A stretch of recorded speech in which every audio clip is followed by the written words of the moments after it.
Alors nous sommes jeudi, donc on est le 7 Adar Bet, nous sommes arrivés d'Af Kuf Zayin de Holin, Kuf Zayin, on est à la 6e ligne, Amara Papa.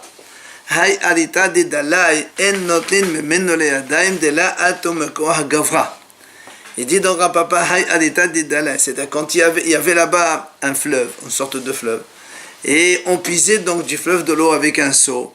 Après, on versait dans un endroit où il y a plein de tuyaux, et donc les tuyaux, après, ils sont dispersés vers les différents terrains pour les arroser. Alors, il est dit, quand on va venir au bout du tuyau pour se laver les mains, on ne peut pas faire Netilat Yadayim. Pourquoi? Parce que la Atomekoah Gavra, ça ne vient pas de la force d'un homme. Nous, on a vu que quand on veut faire Netilat Yadayim, il faut qu'il y ait une force humaine qui verse de l'eau.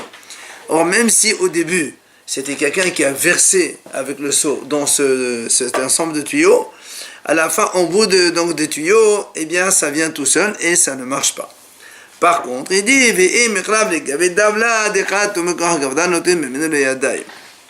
si maintenant, il se met du côté où le monsieur puise et verse de l'eau, alors là, évidemment, ça marche très bien, parce que même quand il verse dans les tuyaux, ça vient donc de la force d'un homme, et c'est valable pour se laver les mains.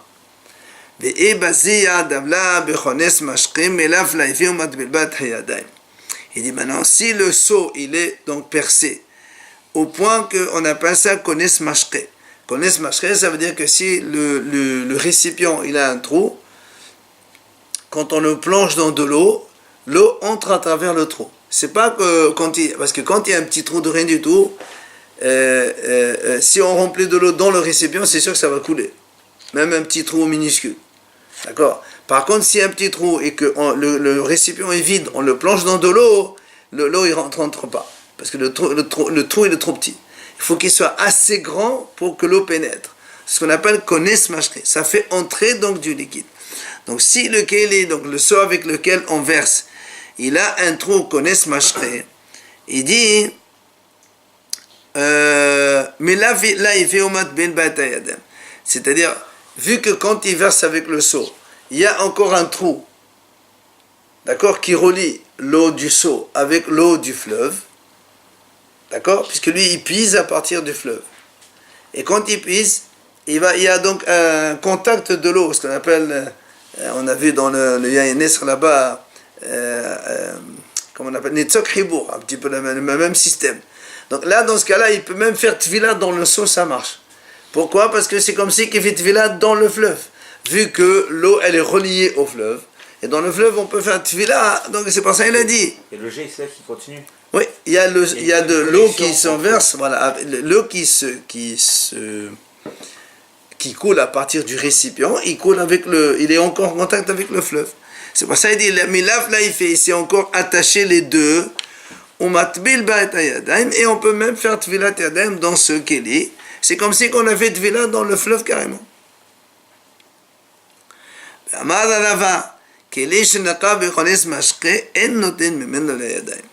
Il dit Rava maintenant, si un ustensile, il a un trou, un récipient avec lequel on veut faire Netilat Yadayim, il est percé, c'est-à-dire au point que le trou il est assez grand pour que si on plonge le récipient vide dans un bassin d'eau, l'eau pénètre à travers ce trou-là, eh bien ça s'appelle que le récipient n'est pas valable et on ne peut pas faire Netilat Yadayim avec.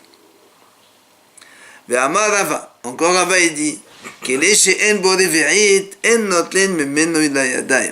Rava il dit comme ça, un keli dans lequel il n'y a pas les vérites d'eau, il n'y a pas donc 86 millilitres d'eau, eh bien on ne peut pas faire Netilat Yadayim, il n'y a pas assez de volume pour pouvoir faire Netilat Yadayim. Comment on sait? Il faut minimum les vérites pour Netilat Yadayim.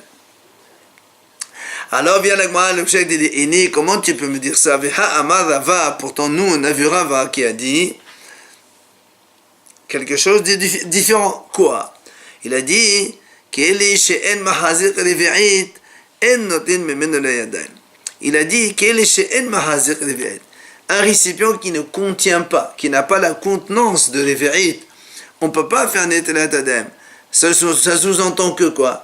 Ha-mahazir, c'est-à-dire que s'il a la contenance, même s'il ne contient pas réellement, vu que le keli, c'est le volume du keli qui compte, selon cette version-là,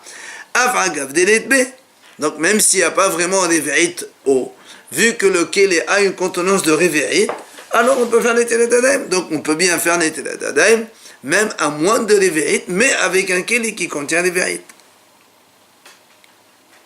Donc comment au début on a dit, Rava il a dit que s'il n'y a pas Révéit d'eau, on ne peut pas faire Netilat. Donc question, objection de Rava contre lui. Alors vient l'Agma répond, la Kasha, c'est vrai, mais il n'y a pas de question. Ha le had, ha le tri. L'Agma a dit ha le had, ha le tri. C'est-à-dire quand c'est pour un seul monsieur, enfin une seule personne qui veut faire Netilat Yadayim, là il faut Révéit obligatoirement. Mais ha le tri, quand maintenant il y a deux qui veulent se laver les mains, on dit que lorsque deux personnes se lavent les mains avec un seul keli de Révéit, avec un volume de Révéit, on peut faire le tadem deux personnes une sur l'autre. Un monsieur il met ses deux mains en haut, l'autre il met en bas. Et du coup, nous on sait très bien que celui d'en bas, il aura forcément moins que les veillées d'eau, puisque la personne qui se lave au-dessus, elle a déjà absorbé un peu d'eau. Eh bien, on dit que dans ces cas-là, les deux ils sont valables. C'est pour ça qu'il dit, pour une seule, il faut des veillées obligatoires. Pour deux, même moins de veillées, mais lequel il doit faire des veillées minimum. D'accord. Le deuxième, l'eau les katamé. Non. Il dit quand on se lave en même temps les deux comme ça, c'est ce qu'il va dire après. On peut faire. Détania. On peut le faire sur plusieurs personnes. Avec un réveil, on fait deux. On va voir de l'agma. L'agma dit. Détania. L'agma a dit comme ça. Mais réveil, notlin la yadaim, les had ou afilo les shnaim. Il dit comme ça. Donc, mais réveil, quand tu as un volume de réveil d'eau, donc 86 ml, tu peux faire avec Netilat Yadayim pour un et même pour deux. C'est vrai, la Breta dit comme ça, même pour deux, c'est-à-dire qu'un de deuxième il se met derrière le premier, alors même si lui il n'a pas réellement 86 ml le deuxième, c'est quand même valable pour Netilat Yadayim selon la Breta, comme on vient de dire. Amal et Rav Sheshat la Mémor. Rav Sheshat lui pose la question à Mémor. Il lui dit, est-ce que Rav Dito Amana, est-ce que vous faites attention sur l'ustensile, le récipient avec lequel vous faites Netilat Yadayim, vous faites attention qu'il contienne bien Révéit. Amalé in, il a dit oui. Après il lui dit Ahazuta, est-ce que vous faites aussi attention sur l'aspect, la couleur de l'eau? C'est-à-dire qu'il faut qu'il y ait couleur d'eau, et pas une autre couleur. Amalé in, il lui a dit oui, bien sûr on fait attention à ça aussi. Enfin il lui dit Asherora, est-ce que vous faites attention aussi sur le Révéit d'eau, le volume de Révéit d'eau? Amalé, il lui a dit oui, bien sûr. Et il y a une autre version qui dit par contre, voilà comment il lui a répondu. Amana ve'ahazuta kafdinnan. Ashirona la kafdinnan. Détania, mais les veillées notem la adam les had ou avlo lishnai. Alors il y a une autre version qui dit en vérité, il lui a dit, pour l'aspect de l'eau et pour le keli qui doit contenir, ça c'est sûr qu'on fait attention. Par contre, pour le volume d'eau, on ne fait pas attention. Pourquoi on ne fait pas attention? Et ce n'est pas obligé qu'il y ait une révéite. Comme on vient de dire maintenant, il lui a rapporté cette breta qu'on vient de dire, détanéa comme la breta ancienne, mais révéite, avec un volume de révéite de 86 ml. Notlim le yadaim, le ehad, le lishnaim. Donc on peut faire Netilat Yadayim pour un et même pour un deux aussi. Et l'Agma a dit, en vérité, Velahi, c'est pas tout à fait comme cela. Pourquoi? Il dit parce que là-bas, comme on a dit, ça provient de le reste de Tahora. C'est-à-dire, avec les vérités, on ne peut pas faire Netilat Yadayim à deux personnes à la fois. Mais quand il y en a un en dessous de l'autre, et que ce qui tombe sur l'un, après ça va tomber sur l'autre, c'est là où on a dit que dans la Breta, on peut faire donc Netilat Yadayim à deux, même avec un volume de vérité qui reviendrait au second, donc moins de vérité. Ça reste quand même pas la force du premier, là, non? Enfin, si. C'est pas la force du deux. Si, c'est un seul qui verse. Mais pour celui qui est en dessous, c'est pas sa force. Mais ça fait rien, mais c'est le monsieur qui a versé au début. C'est le monsieur qui a versé pour Netilat Yadayim au début. Et il compte aussi pour le second. C'est un monsieur qui a versé. Atrin Rav Yaakov menahad pakoud natla bat reviata. Donc, on raconte que Rav Yaakov, qui habitait dans Nahad Pakoud, qui était dans Nahad Pakoud, à la base d'un fleuve, il a fabriqué justement natla, donc un ustensile qui contient le volume de Révéit. Il dit, on l'appelle natla parce qu'il était en verre. Et après, il nous dit, Atrin Rav Ashi behutzal kuza bat reviata. Et Rav Ashi, lui aussi, il a fait à Hutzal un kuza. Cette fois-ci, c'est un récipient, mais en argile.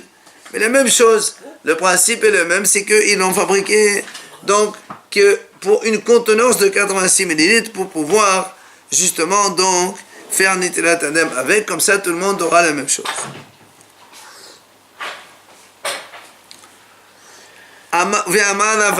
Il dit Rava encore, Merufat Havit, Shetekena Notin Memena Leyadayim. Rava il dit comme ça, un couvercle d'une cruche. Le couvercle d'une cruche, si on le Metakenim Oto, alors selon Rashi il dit, parce que si on fait un couvercle plat, bah évidemment c'est pas un récipient, mais si on le creuse pour qu'il y ait une certaine contenance, dans ces cas-là, s'il contient des viaïtes, ça marche. Même si à l'origine, le creux du couvercle n'est pas fait pour contenir des choses, mais c'est pour fermer la cruche, ça ne va rien. Tosfot il dit différemment, il dit parce que en fait, comme le couvercle, il est en bas pointu, et nous on sait tout keli qui ne tient pas sur une base, et pas un keli.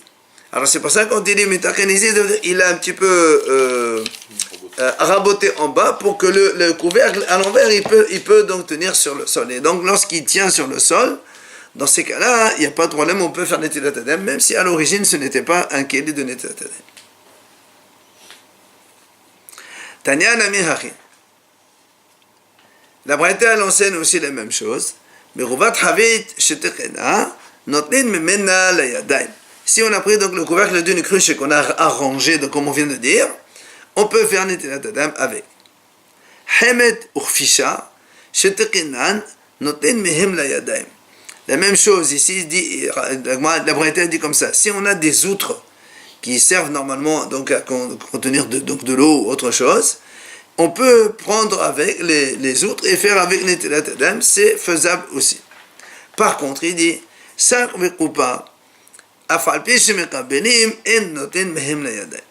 on prend un sac ou une coupa, une sorte de bourse, même si on peut remplir de l'eau dedans, vu que ce n'est pas leur rôle de contenir donc des liquides, eh bien ça ne peut pas servir pour faire Netilat Adem, ils ne sont pas faits pour ça. Eh bien, Léo Lagma pose une question. Est-ce qu'on a le droit de manger si celui qui n'a pas fait Netilat Adem, est-ce qu'il pourrait manger Bemapa en se enveloppant les mains dans une serviette et manger? Le problème c'est quoi? Parce que Mirashina de Managa, est-ce qu'on va dire non, parce qu'on craint quand même qu'il va toucher l'aliment? Or, s'il le touche l'aliment avec des mains qui n'a pas fait Netilat Adem, donc c'est tamé. Ou bien on ne craint pas cela. S'il te dit fais attention, eh bien fais attention. Est-ce qu'on peut ou pas? Tashema, la Gemara vient nous ramener ici une réponse à partir donc de une Mishnah dans Souka. La Mishnah dit là-bas, lorsqu'on a donné à Rabbi Sadok, c'était la fête de Sukkot, on lui a donné un aliment moins que le volume d'un œuf. Qu'est-ce qu'il a fait Rabbi Sadok? Il a pris, il s'est enveloppé les mains avec une serviette pour le manger, donc il n'a pas fait Netilat Adem. En plus, il a mangé ça en dehors de la souka, puisqu'on est moins que kabetza, donc de céréales, on n'a pas l'obligation de manger dans la souka. Et il n'a pas fait derrière Birkat Hamazon, lui il pense que Birkat Hamazon il faut faire seulement après kabetza. Mais comme il a mangé moins que kabetza, il n'a pas fait donc Birkat Hamazon. Quoi qu'il en soit, l'agma dit, tu vois bien que si on nous raconte dans cette Mishnah que Rabbi Sadok, il ne s'est pas lavé les mains, parce que c'était moins que kabetza, sous-entendu que si on mange plus que kabetza, il faut se laver les mains et on n'a pas le droit de s'enlever avec une serviette. Donc la serviette ne marche pas. Vient l'agma lui dit non, peut-être que peut-être que si on a parlé du volume de l'œuf, c'est pas pour la serviette, c'est pour la souka et pour la bracha. Puisque lui, il a dit, il a mangé en dehors de la souka parce que c'était moins d'un œuf, je crois que c'était plus d'un œuf, il aurait dû le manger dans la souka. Et aussi pour Birkat Hamazon, puisque lui, il pense que seulement après le volume d'un œuf qu'on fait Birkat Hamazon. Donc, la question, elle reste posée. Tashema. Moi, nous ramène encore une autre braïta cette fois-ci, même pas, une histoire de Shmuel. Shmuel, il a vu Rav justement, lui aussi mangeait avec donc, les mains enveloppées dans une serviette. Sous-entendu qu'il n'a pas fait Netilat Yadayim, donc il mangeait sans Netilat Yadayim. Amalé, Avdin Kedin, il dit quoi? Toi aussi tu manges sans Netilat? On a le droit de manger sans Netilat Yadayim? Amalé, Datik Sara Alay. Il lui a dit non. Lui, Rav, il lui a dit moi, j'ai fait Netilat Yadayim. Et même si j'ai fait Netilat Yadayim, je suis tellement. Quelqu'un de méticuleux, il n'arrive pas à toucher avec les mains la nourriture. Il est obligé de la toucher qu'avec une serviette. Mais il a fait Netilat. Donc c'est la preuve. C'est pas une preuve que moi on peut manger sans Netilat. Qui s'allègue Rabbi Zera, Ashkehenu le Rabbi Ami Rabbi Assi de Kachli Bevalei Hamatot. Bevalei Hamatot. Il dit Rabbi Zera quand il est monté en Israël, il a trouvé Rabbi Ami et Rabbi Assi. Ils mangeaient tous les deux. Là aussi ils avaient donc des vêtements usés. Entourés, donc ils s'enveloppaient les mains. Ils mangeaient comme ça avec les mains enveloppées. Donc sous-entendu sans Netilat Yadayim. Amar, il leur a dit comme ça.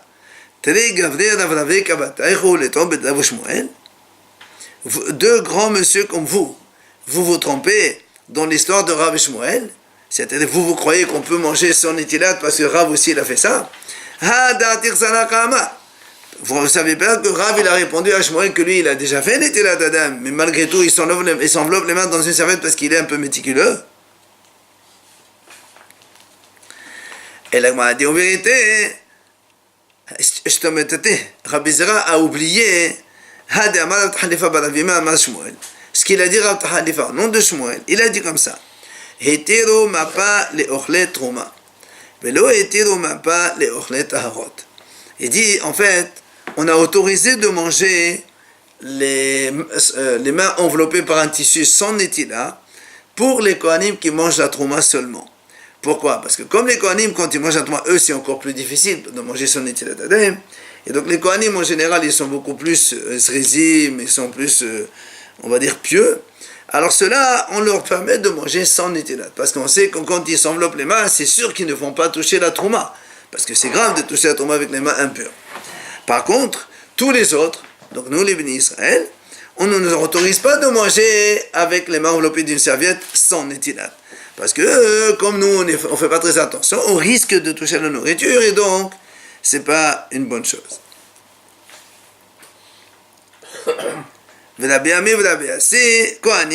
Or, c'est pour ça que quand Rabbi Zera il a vu Rabbi Ami et Rabbi Assi qui sont enveloppés les mains et ils ont mangé, eux, c'est parce que c'était des Kohanim. Donc eux, ils faisaient attention, ils avaient le droit de manger sans Netilat, parce que comme on vient de l'expliquer, que les Kohanim, eux, ils sont très très vigilants, ils font attention de ne pas toucher la nourriture. Donc, c'est pas qu'ils croient qu'on a le droit. C'est que pour les Kohanim, c'est motard, mais pour les Bnei Israël, les autres, on n'a pas le droit. Eh bien, elle est où? La Gemara a posé une question. Ochel mehamat ma'achil. C'est-à-dire, celui qui mange, mais pas avec ses mains. C'est quelqu'un qui lui donne à manger. Est-ce que lui, il doit se laver les mains, oui ou non? Moi, je ne touche pas la nourriture. Quelqu'un il me donne à manger, il me sert dans la bouche, une cuillère derrière une cuillère. Est-ce que moi, qui ne touche pas la nourriture, je dois me laver les mains, oui ou non? Même la cuillère, ça ne suffit pas comme. Je ne touche pas la nourriture. Je n'ai pas compris. Nous, on pose la question. Moi, je ne touche pas, je ne touche à rien. Justement. Mais c'est les aliments. Non, le problème, c'est les aliments où tu ne touches pas la cuillère. C'est des aliments qu'on les touche avec les mains, ils deviennent tamés. Les cuillères ne peuvent pas devenir tamées avec les mains. Donc je prends la fourchette pour manger l'aliment. Est-ce que c'est... Ah oui, mais si tu touches, c'est fourchette ou pas fourchette, c'est forcément le pain, tu le prends avec la main, tu ne vas pas prendre avec la fourchette le pain.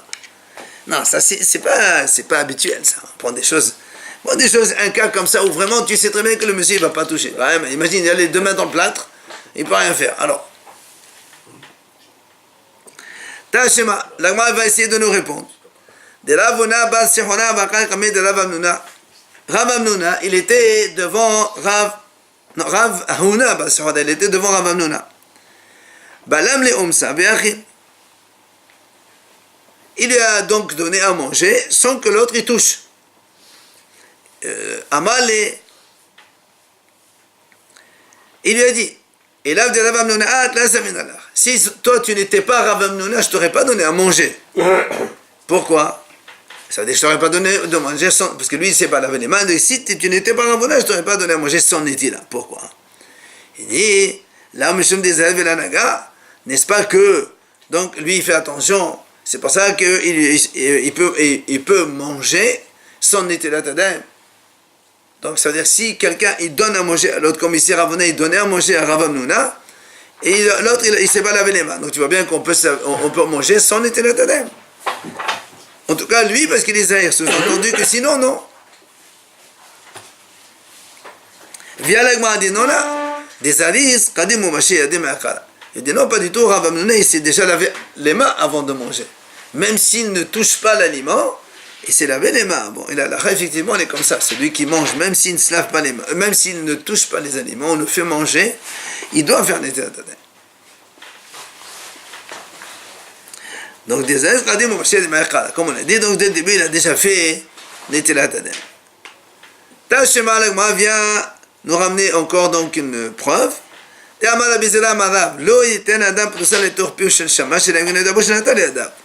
Il dit un homme ne peut pas donner à manger. À l'époque d'avant, ils mangeaient toujours avec un shamash qui servait à table. Un shamash, donc comme une sorte de serveur qui leur servait à manger. Alors il dit un homme attablé, il n'a pas le droit de donner à manger un morceau de pain dans la bouche du shamash. Ça veut dire que sans que le shamash ne touche. Donc il le met dans la bouche comme ça. Hein? Sauf si il sait que le shamash il s'est lavé les mains, alors il peut lui donner. Donc même si quelqu'un il mange sans toucher l'aliment, il doit quand même faire Netilat. Et la Rabbi Zera continue en odor. Il dit shamash mevarech al kol kos vechos ve'eno mevarech al kol prusa ufrusa. Et le shamash, quand on lui sert à boire, chaque fois qu'on lui donne un verre de vin, les attablés lui donnent, il doit faire boire des pédagogues à chaque fois. Pourquoi? Parce que quand quelqu'un lui donne, il ne sait pas si les autres ils vont lui donner ou pas. Donc il boit un et c'est tout. Après quand un autre lui donne encore de nouveau, il ne sait pas. C'est pour ça que chaque verre pour lui c'est nouveau. Mais il dit, il ne fait pas bracha sur chaque morceau de pain. On va voir la différence. Mais Rabbi Yochanan dit non, de la même façon qu'il doit faire la bracha sur chaque verre de vin, il fera une bracha sur chaque bouchée qu'on lui donne. Parce qu'il n'est pas censé manger là-bas. Seulement, c'est à la volonté des attablés s'ils veulent lui donner à manger ou pas. Donc, comme il ne sait pas, alors à chaque fois, il doit faire la bracha. Sur ce, Amar à papa. Il vient à papa, il dit, en vérité, Bishama de Rav Rabbi Yochanan la kasher. Entre Rav et Rabbi Yochanan, il n'y a pas vraiment question. Parce que nous, on a vu que Rav, il a dit que pour le verre, il fait la bracha, pour le pain, non. Et Rabbi Yochanan dit non, même pour le pain aussi, il fait une bracha sur chaque bouchée. Pourquoi? Il dit, c'est pas une mahloket. Il dit, ça, c'est quand il y a un homme important à table et on sait qu'un homme important, il donne à manger toujours au shamash. Alors, c'est sûr que dans ce cas-là, pour manger, il fait pas la bracha sur chaque bouchée. Il sait qu'on va lui donner beaucoup. Mais quand il n'y a pas un homme important, non. Parce qu'il y en a un qui donne. Peut-être l'autre, c'est pas sûr qu'il va donner. Donc, c'est pour ça que le shamash, il ne peut pas penser à tous les autres. Donc, il doit faire la bracha sur chaque bouchée aussi. Ça m'a dit, mais comment voilà, ici, on voit la preuve que on a dit qu'on ne peut pas donner au shamash de manger que si on sait qu'il s'est lavé les mains avant. Donc, tu vois bien que même s'il ne touche pas l'aliment, il doit quand même faire Netilat. Donc, si on fait manger quelqu'un, c'est la preuve, eh bien, il doit faire Netilat avant de manger, même s'il ne touche pas. Viens l'agma, il dit non, shani shamash detarid. C'est différent le shamash. Pourquoi le shamash? Parce que comme il sert, il peut venir à toucher la nourriture. C'est pas comme quelqu'un comme ça, il peut pas bouger les mains et on sait qu'il va pas toucher. Donc c'est pas une preuve. Là-bas c'est un cas différent. Tano Rabbanan Chachamim enseigne. Lo yiten adam prusa la shamash ben shakos be'adou ben shakos be'adou sheba'al habayit. Sheme ira devar kalkala b'se'oda. Il dit comme ça. Chachamim disent comme ça. Les invités, quand ils sont à table, ils n'ont pas le droit de donner un morceau de pain au shamash, ou un morceau de viande, ou un morceau de ce qu'on veut, soit lorsque le verre, il est dans sa main à lui, donc du shamash, soit dans le verre, il est dans les mains du Baal Habayit. Il dit, parce qu'on craint, parce que des fois le Baal Habayit, il a on va dire comme ça, du manger limité, juste pour les invités. Et si un invité, il donne quelque chose de shamash, le Baal Habayit, il va s'énerver, il regarde mal, et l'autre ça va mal se passer, c'est pas ça, donc l'autre il peut me faire une fausse route ou tout ça. Donc il dit il faut pas faire ça. Quand le bar là-bas il a un verre dans la main, ou quand le monsieur, enfin il a un verre dans la main, il faut pas donner à manger au shamash, parce que de peur que le bar là-bas il voit mal, ou l'invité ou le shamash pardon, il voit qu'on le regarde, il peut faire donc mauvaise fausse route. Et là il nous dit que le shamash, s'il ne sait pas lever les mains, on n'a pas le droit de lui donner à manger, même s'il ne touche pas. Maintenant la Gemara dit, eh bien allez, on pose la question dans l'autre sens. Ma'achil, ça veut dire netilat yadav, oui, non, ça veut dire celui qui fait manger l'autre, comme lui il touche les aliments, est-ce qu'il doit faire netilat yadav, oui ou non? Pas celui qui mange, celui qui fait manger.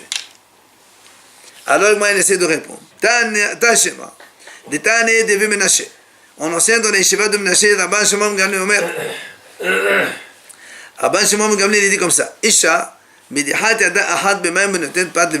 on parle le jour de Kippour, quand nous on n'a pas le droit de toucher l'eau, puisque à Kippour, donc l'eau c'est soit une des 5 interdictions, de ne pas donc se laver les mains et de ne pas toucher l'eau. Et comment la femme elle fait pour donner à manger à son fils? Alors elle se lave une seule main et elle donne à son fils, à ses bébés. Et la Gemara dit,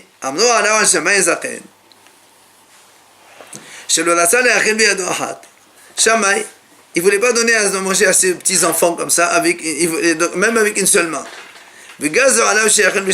Et Hachamim ont décrété sur lui qu'il donne à manger avec ses deux mains. Donc il se lave les mains les deux pour donner à manger. Et donc tu vois bien la preuve ici que celui qui fait à manger, il doit se laver les mains.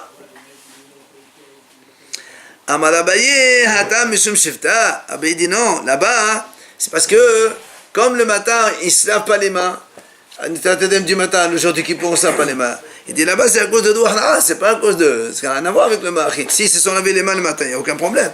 Mais comme ils ne se lavent pas les mains le matin à cause de Douahna du matin, c'est pour ça qu'on leur dit de se laver les mains pour donc donner à manger à leurs enfants. Tashema Alekman raconte, David de Shmuel, le père de Shmuel, il a vu son fils Shmuel quand il était petit en train de pleurer. Amal et Amel Kabachit. Il dit pourquoi tu pleures? Il dit il dit le Rav il m'a frappé. Alors il dit Amay, pourquoi il t'a frappé? Il a dit parce que moi j'ai donné à manger à son fils quelque chose. Il dit Amal et Khasafit Levada la machit Yadech. Il lui a dit parce que tu as donné à manger à mon fils et tu t'es pas lavé les mains. Le Rav il a frappé. Alors Shmuel, le père de Shmuel il dit à son fils Amal la machit, pourquoi tu t'es pas lavé les mains toi? Amalehu achil vana machina. Il dit comment? Lui il mange et moi je me lave les mains. Alors parce qu'au début le père il a cru que Shmuel aussi il a mangé. Il dit non, moi j'ai pas mangé, j'ai juste donné à l'autre. Amale, alors le père de Shmuel il a dit à Shmuel, il dit là mistaïd de la gamel mimhana mimahi.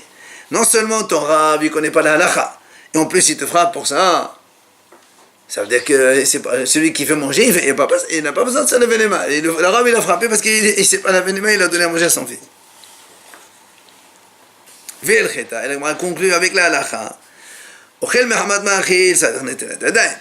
Ma'achil, eno, ça veut dire netelat yadayim. Donc celui qui mange, même s'il ne touche pas la nourriture, on le fait manger. Lui, il doit se laver les mains. Mais celui qui fait manger les autres, quand lui ne mange pas, il ne se lave pas les mains. Ça c'est halakha. Matitin, la Mishnah l'enseigne. Sorer Adam basar ukvina b'matpahat achat u'bilbad shelo yehu norain zebazé. On a dit comme ça, un homme il a le droit de mettre dans le même sac de la viande et du fromage, seulement il fait attention qu'il ne touche pas l'un l'autre. Ça c'est la première idée. Deuxième idée de la Mishnah. Rabban Shimon Gamliel Omer, Shnei arsinaïn ochlin al shulchan echad, ze basar veze gvina. Il dit deux monsieur, arsinaïn, c'est-à-dire deux touristes, on va appeler comme ça, ils ont le droit de manger sur une même table. Un il mange la viande et l'autre il mange du fromage et on ne craint pas. Pourquoi? Comme c'est des gens étrangers qui ne se connaissent pas. Jamais il va lui dire donne-moi à manger de ton truc, c'est pas pareil. Donc ça c'est contre ces deux étrangers. Donc il n'y a pas de problème. Nous on a vu dans les Mishnayot avant que à l'autre on n'a pas le droit de faire manger donc la même table fromage et viande. Mais quand c'est deux étrangers, il n'y a pas de risque.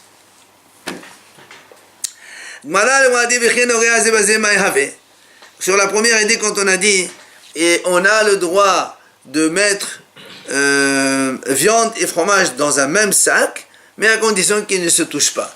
La dit quel est le problème, et même si ça se touche. C'est froid avec le froid, il n'y a aucun problème. Quel est ton problème? Pourquoi tu dis il ne faut pas qu'ils se touchent? Alors, Amar Abaye lui dit, c'est vrai, tu as raison. Il dit, d'accord. Nous, on te dit pour ne pas qu'ils se touchent. Ça veut dire que si ça va se toucher, on n'a pas dit qu'il va falloir enlever un morceau, une tranche, et pas ça. Juste, il faut rincer, c'est tout. Contact à froid, les viandes, on rince. C'est ce qu'on a dit la deuxième idée, que si deux étrangers ils mangent sur une même table, un il mange du fromage et l'autre il mange de la viande, ils ont le droit, il n'y a aucun problème, puisqu'ils ne se connaissent pas, donc il n'y a pas de risque qu'un il mange chez l'autre. Amar Rav Hanan Barami Amar. Shmuel, il vient à Rav Hanan, au nom de Shmuel, il dit, Loshano, quand est-ce qu'on a dit, on a le droit, et là, she'en makedin ze'edze. Seulement si les deux étrangers ne se connaissent pas. C'est comme ça qu'on leur permet de manger sur la même table, un viande et l'autre il mange du laitage. Aval makedin ze'edze aso. Mais s'ils se connaissent, imagine deux amis ils se rencontrent dans un restaurant, un truc comme ça, alors là ils n'ont pas le droit de manger sur la même table un lait et l'autre fromage. Tania Anamia, il a breta donc à la piste qu'on vient de dire. Rabban Shimon ben Gamliel Omer, Rabban Shimon il dit, deux donc touristes, ils sont arrivés dans le même fondard, dans une même auberge. Zeba menasafon, vezeba menadalon. Un il vient du nord et l'autre il vient du sud, sous-entendu qu'ils ne se connaissent pas quoi. Zeba bahatirato, vezeba bervinato. Un il vient avec son sandwich avec la viande et l'autre il vient avec son sandwich avec le fromage. Ochlin ashulhan echad. Ils peuvent manger donc sur la même table, il n'y a aucun problème. Zebasa vezegvina. Donc un aime la viande et l'autre fromage, donc il n'y a pas de souci, comme on a dit, comme ce sont deux étrangers qui ne se connaissent pas, donc il n'y a pas de crainte. Veloas ve'en hosheshin, donc ils ne craignent pas. Veloas ru ella tfisa bitfisa ahad. Il dit quand est-ce qu'on a interdit le mélange des viandes, c'est quand les deux ils sont dans le même sandwich. Viande et fromage en même temps. Alors, on m'a dit comment? Tfisa hazara, c'est quoi ça? Tu as besoin de me le dire ça? Il dit non, ella ki'ain tfisa ahad. Ça veut dire que c'est pas tout à fait dans le même. Mais comme un à côté de l'autre, et ils se connaissent, et qu'un il risque de toucher de l'autre. C'est ça qu'on a dit que c'est assourd de mettre à la même table fromage et viande. Amal et Ravimad Bal Shalmaya et Abaye. Alors Ravimad, il lui pose une question à Abaye. Il lui a dit, si maintenant on a Shne Ahin, ou Makpidin Zeraze, si on a deux frères, mais ils sont en dispute tous les deux, ils ne se parlent pas, est-ce qu'ils peuvent manger à table un viande, l'autre lait? Amal, il lui a dit, là-bas dans la Gemara de Psahim, on parle de Pessah, on dit que quand on fait la matzah, on n'a pas le droit de faire des dessins sur la matzah. Parce que si on fait des dessins, un truc comme ça, ça va prendre du temps et ça risque de gonfler entre temps. Alors on dit que Beitos, lui, il avait une sorte de forme. Voilà. Et quand il met la matière directement, ça fait des dessins dessus. Alors on a dit, est-ce que lui, il a le droit de faire ça? Alors là-bas, le Gemara a dit comment? Les gens ils disent, les autres, ils n'ont pas le droit et ceux-là, ils ont le droit. Alors, la même chose. Ici, il dit, quand tu me dis deux frères, ils se disputent. Mais les gens de l'extérieur ne savent pas, ils vont dire, deux frères ils mangent ensemble, d'où ils vont savoir s'ils disputent pas. Alors ils disent, ceux-là ils mangent et nous on ne mange pas. Alors, non, on a le droit de manger. Donc c'est pour ça, donc c'est assourd même s'ils sont en dispute. Alors la Gemara lui pose une question. Et le moule? Non, on n'a pas autorisé. Là-bas aussi c'est pareil. Même si, parce que sinon les gens ils vont pas savoir que l'autre il avait un moule pour le faire. Ils vont dire, celui-là il a le droit de dessiner et nous on n'a pas le droit de dessiner.